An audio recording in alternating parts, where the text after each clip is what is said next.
Easily my favorite set, and in my opinion the best designed set of Diablo 2 is Trang-Oul's Avatar, the Necromancer class-specific set. The reason I feel this way about this set is because it does two things that no other set does. First is that it is one of only a handful of methods of enabling a mediocre build to become S tier, without relying on brute forcing with just plus skills or nonsense like that. And the second is because it is the only set that actively changes the user's mechanics in a unique and distinct manner by transforming the Necromancer into a vampire. So before we jump into the actual set bonuses, we need to look at why this transformation is important. And this has to do with how it impacts the character's animations. In vampire form, what most people will notice is that the animations in general seem longer, and to an extent this is true, with slower attack speeds, longer total cast animations, and a shift to blocking using hit recovery rather than block speed. This form has a far more methodical feel to it at first glance. What most people don't recognize, though, are the positive changes this form brings.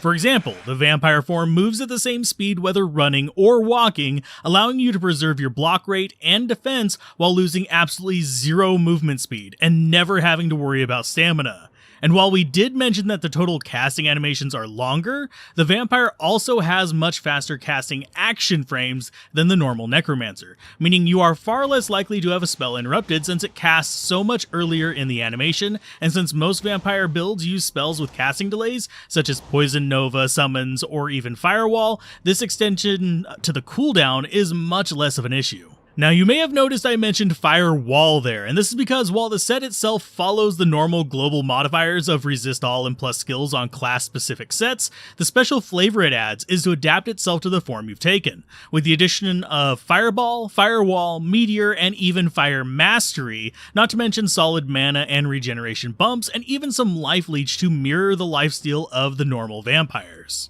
So you may be wondering how this fulfills the other aspect of the set I mentioned earlier, since a dozen levels and a few fire skills is not an S tier build. Well, that comes down to the partial bonuses of the set, or more precisely, the shield, Trang-Oul's wing. While most people recognize Death's Web as the main tool of the Poison Necromancer, this shield gives you easy access to very similar effects, with plus skills, plus strength and dexterity, as well as fire and poison resist naturally, but when you start pairing it with two other parts, usually the belt and gloves on most builds, you'll see a minus 25% enemy poison resist pop up, which takes you from barely tickling broken immunes to dealing decent damage to them, thanks to this applying after effects like lower resist. Admittedly, this effect obviously dwarfs the 4-part bonus of Replenish Life, but it's still there as a nice minuscule cherry on top. Now, the other parts are no slouches either, with the belt offering solid flat life, mana, and a pinch of Replenish Life, but even more importantly, cannot be frozen, as well as the 3-part bonus of a chunky cold resist.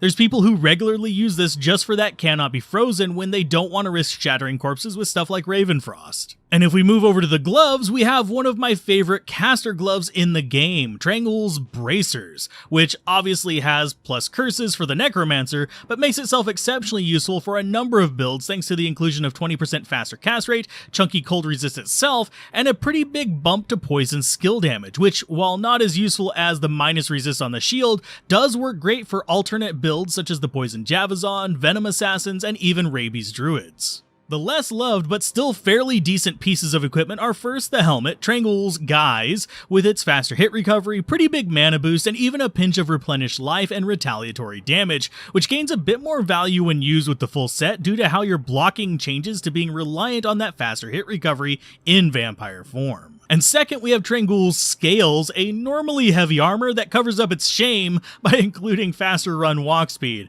as well as dropping its requirements significantly. This combined with some decent defense boosts and some summoning skills would make it about on par with most other class set armors, but its partial bonuses give it a nice big nudge up, thanks to 50% lightning resist at 3 items and a whopping 25% physical damage resistance whenever you complete the set, which helps a lot, especially if you combine it with the high walking speed and max block. While yes, sets like Rasha's and Immortal King have more diverse uses and serve as smoothing tools for their class and are more desirable because of it, Trangs creates what essentially amounts to a new set of rules that fit the underlying class when used as a full set, and as a partial set turns a painfully mediocre build into a functionally S tier build by utilizing key mechanics. So do you agree with me about the importance of the Trang-Oul set and how it should be used to define and direct the modification of unloved sets as well as the creation of new ones that define new playstyles, or do you prefer sets remaining far more mundane and just serving as direct boosts to already existing playstyles?